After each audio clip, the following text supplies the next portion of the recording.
where some of those closely watched races stand right now. Let's send it right over to Christine Stanwood tracking this race for the White House. Christine? All right, guys. One of the biggest things that we are just learning is that the GOP has won control of the Senate. That was big news that we brought to you just a couple of minutes ago. 51 Senate seats are secure. Republicans will retake control of the chamber for the first time in 4 years. Let's get a look at the electoral map here. Okay, last check, and we're going based on ABC News. Trump is still up 230 electoral votes over Harris at 194. The last update we got was that Vice President Harris was securing New Mexico. She also secured Hawaii, Virginia. Last state that former President Donald Trump secured was that key battleground state of North Carolina. Again, we are keeping a close eye on those key battleground states, including right here at home in Arizona. As we take a look at that breakdown of what ABC News is reporting, as of right now, Michigan has 54% reporting so far. It's leaning slightly in Harris's favor. 5 states are still in a toss-up situation. You've got Georgia, North Carolina, that was just secured. That wasn't a toss-up. Nevada, Pennsylvania, Wisconsin. And then we've got one leaning Republican, and that is our home state of Arizona. We're going to send things back to you guys. All right, and another race that we're watching closely is this U.S. Senate race as well. Christine, thank you. And here's how it looks right now. Ruben Gallego with a substantial lead at 52% of the vote tonight. Our election coverage does not stop here. You can find more results on our website, always at ABC15.com. Yeah, there's a lot of late numbers still coming in, so we'll stay late with you. We'll join you on our streaming devices right now in just a matter of seconds. Good night.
All right, it is election night here in Arizona. We want to welcome you into our streaming devices right now. Many of you watching on several devices, watching the updates nationally on ABC and also our local races here on our streaming site. So we want to get to some of the numbers that are just coming in. 314, the proposition is where we will start tonight. It's getting a yes vote at 61%. This is the proposition related to the penalties for fentanyl, making it illegal to cross the border as a state crime. And then it also criminalizes false documents for trying to get jobs or benefits out there. Let's look at Proposition 140. This would create an open primary system in Arizona, ending partisan primaries. And you can see the no vote garnering 59% of the vote compared with the yes at 40%. Probably the most closely watched and talked about, Proposition 139. That has passed tonight. You see the check mark there on your screen. So it will enshrine abortion access in Arizona's Constitution, officially called here tonight. Now let's jump into the presidential race here in Arizona. Some of the very latest numbers coming into the ABC 15 newsroom, if we can get to those. And Donald Trump leading the race with 13,000 votes. Those are the latest numbers just coming in from the Secretary of State's office. Obviously, we'll dive into what this means a little bit more and break it down county by county with Garrett and Faye in just a moment. One of the other bigger races we've been watching very closely. This is the race for the U.S. Senate seat, left open and vacant when Kirsten Sinema decided not to run for re-election. You can see Ruben Gallego, who is currently a congressman, running away with this one at 52% compared with Carrie Lake's 46%. The difference there in voting is about 112,000 votes. So with a closer look at both of these races specifically and how this impacts our state, what could change, what will stay the same, data expert Garrett Archer joined with ABC 15's Faye Fredericks. They've been breaking down the numbers for us tonight. Faye? Yeah, and guys, we have some new numbers coming in from Navajo County. Let's go ahead and go through those as we talk about the U.S. presidential race here. Yeah, Navajo County, as you can see, Donald Trump does lead this commandingly. It's a rural county, 62-37. Interesting about that right now, that does represent a pretty substantial overperformance for him. He won it by 53-45. Now he's winning 62-37. So this is the story we're seeing in a lot of counties all across the country, where rural counties are really coming in strong for Trump and just padding his numbers. Yeah, and we still are awaiting a whole bunch of votes coming in. Yes, so as you can see, we are still waiting for numbers from Navajo County. Now, this is the last Democratic county that we have of the 15, and that should sort of stabilize, I guess is the way to say it, for Kamala Harris a little bit. She'll do a little bit better when those numbers come in. But right now, just to make the point here, this is right now a point, as you can see, is worth about 13,000, a little more than 14. Excuse me, where's the full number? It's about worth, let me get rid of that. A point is worth 18,000 right now in Arizona. By the time we get to the end of this, a point's going to be worth about double that, almost double. So this is why we know that we still got a long way to go here, and who knows what's going to happen. And certainly day of voting, we're expecting those numbers to come in. Yes, the day of voting moment. should be coming any moment now. There was, as I said, there's a state law that caused, I don't want to say caused, but there's a state law that basically made it so that it takes longer for the election day ballots to show up at the warehouse. And that's simply what we're waiting for. We are waiting on that one. Let's check a look at the Senate real quick. Sure. We'll go over to the Senate really quick. As you can see, right now, Carrie Lake is trailing Ruben Gallego by 112,000 votes.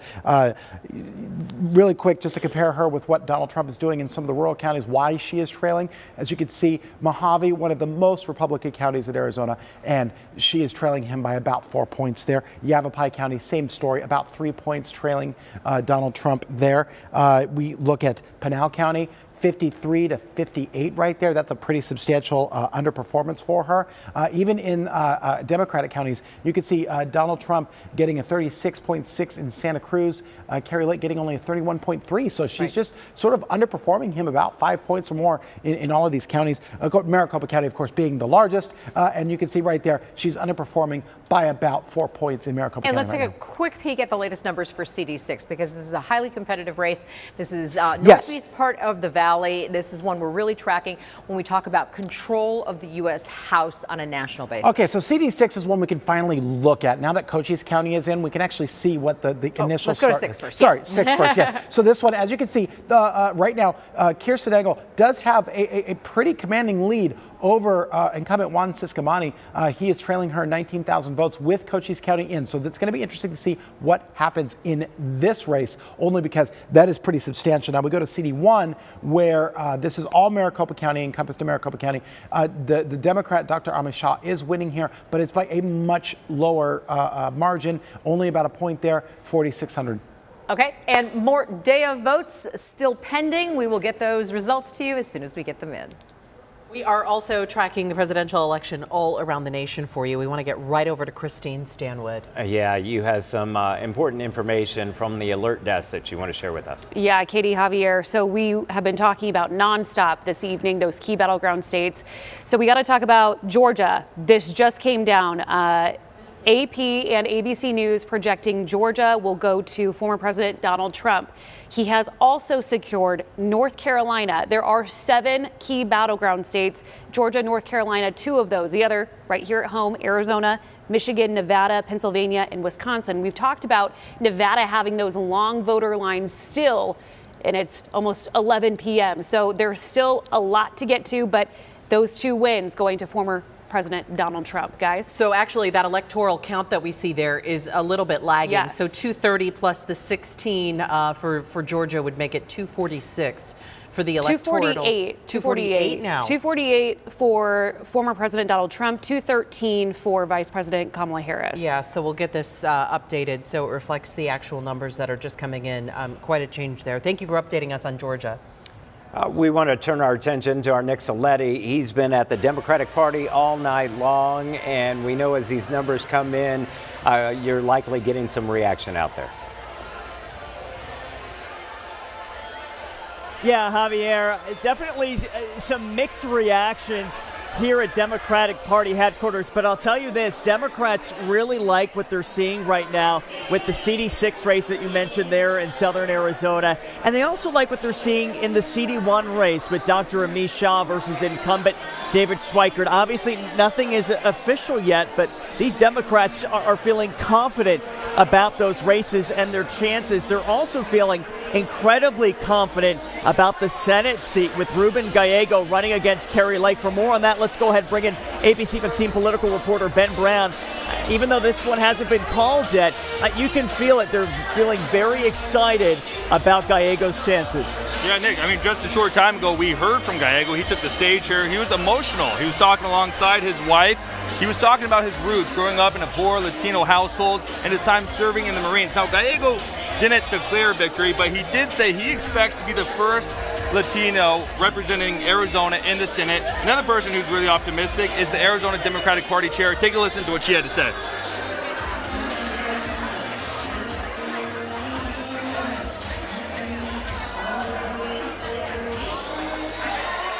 Nine-point lead, yes. I mean, you know, Congressman Gallego is a leader. He's been fighting for Arizonans for a very long time. He's going to make a great senator. And again, people are just tired of the division, of the hateful rhetoric that Kari Lake and Donald Trump, spew. And I'm very, very happy.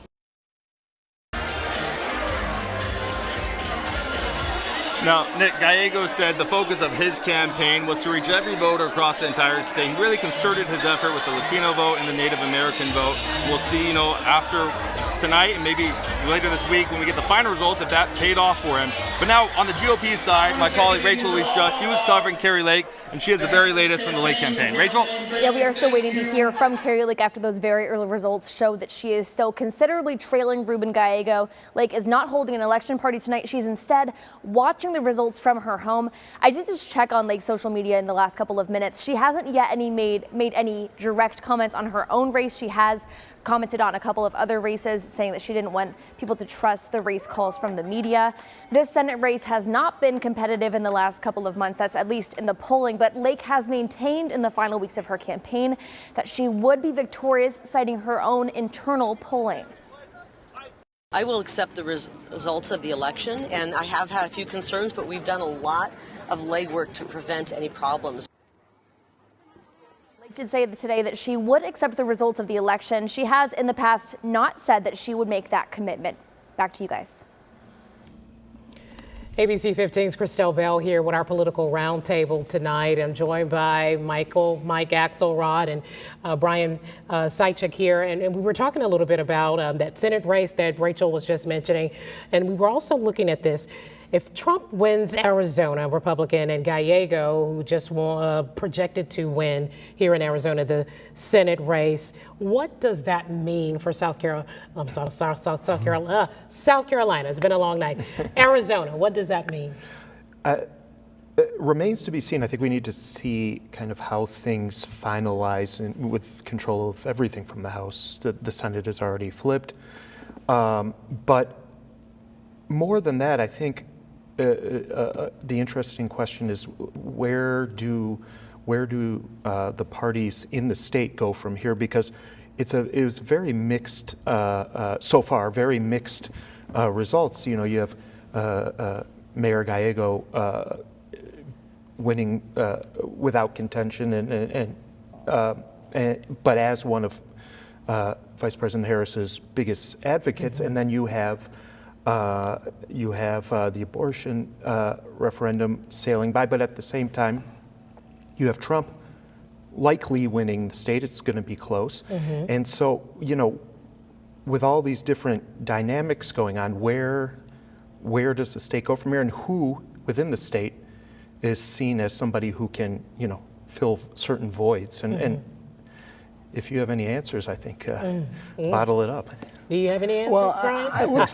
it looks to me like this really solidifies Arizona as the premier battleground state here. You know, fourth straight Republicans losing the Senate, but they take likely take back the win the presidency here. Congressional races, Siscomani and Schweikert in real trouble. Legislature real close tonight. All I know is it's probably a good time to own a TV station. There's going to be lots of TV ads in the future here and lots of competitive races. But clearly Arizona is poised again in future elections to be really the center of the action again. And I don't think it's the last time Maricopa County is going to be deep into the conversation on election night. And we've talked about this earlier tonight. We just felt like Kari Lake just didn't speak enough to the voters to get them to go out for her. Well, see, when we take a look at the exit polls after the fact, if she does lose, and it really does look that way, I think it's going to be suburban women and Hispanic men. That's really going to be the big delta between her and Trump. And she really just was never quite able to connect with those folks in a way that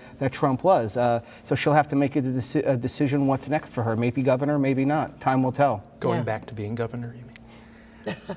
And then let's talk a little bit about what we saw with the presidential election here. Talk about the ads and what we saw as far as how did Harris fare and how did Trump? We saw them back and forth, a lot of visits to this area, a lot of rallies.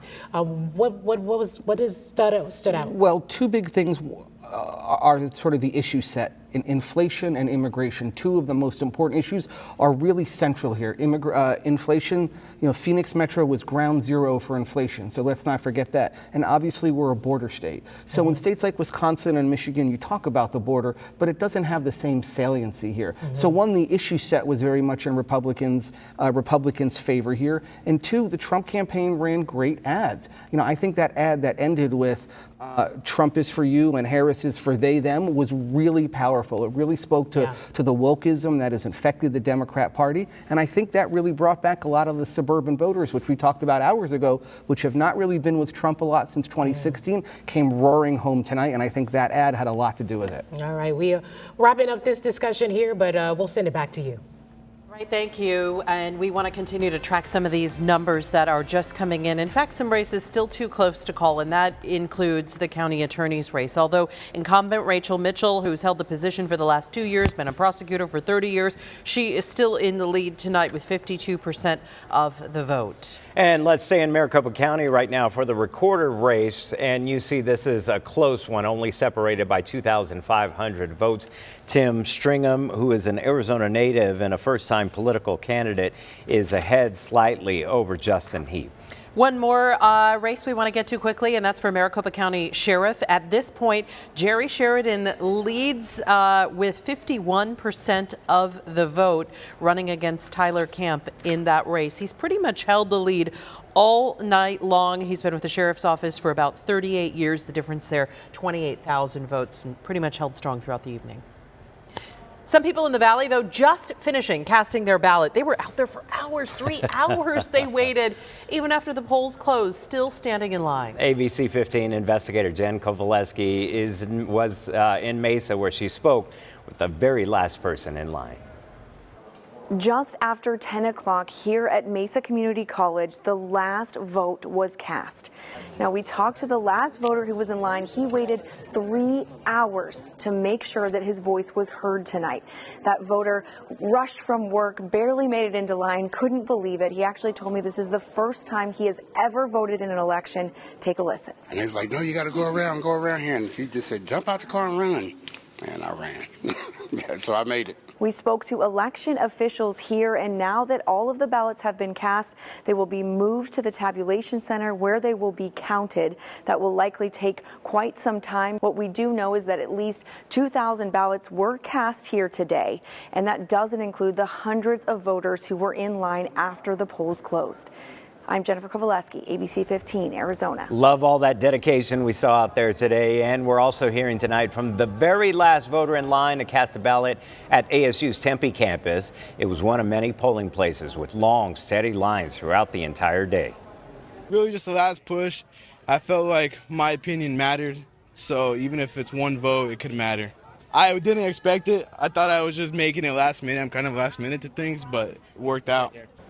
At times, there were hundreds of people in line at ASU, many of them first-time voters. The last voter, who you just heard from, left just before 9 o'clock after getting in line right before the 7 p.m. deadline. So it's pretty tough for propositions to pass. Usually we're seeing them fail. Tonight, 5 propositions are passing, 8 are failing at this point. And we want to highlight one of them specifically. Proposition 314, that's the one that makes it illegal to cross the border as a state crime. It also stiffens the penalties for fentanyl sales cases and criminalizes any fake documents being used for benefits or to get a job. So at this point, 314 is passing. And Proposition 139 has been called. It is passing. 62% of the vote, over 37%. This makes Arizona, protects the abortion here in Arizona by putting that right to an abortion in the state constitution. Some of the other ones still leading, 311, 312, and 313 specifically. But let's check back on 2 races that we're following closely at this hour.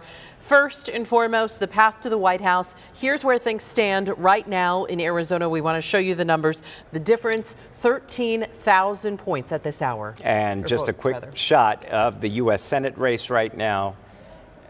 And we will check in with our TV audience momentarily.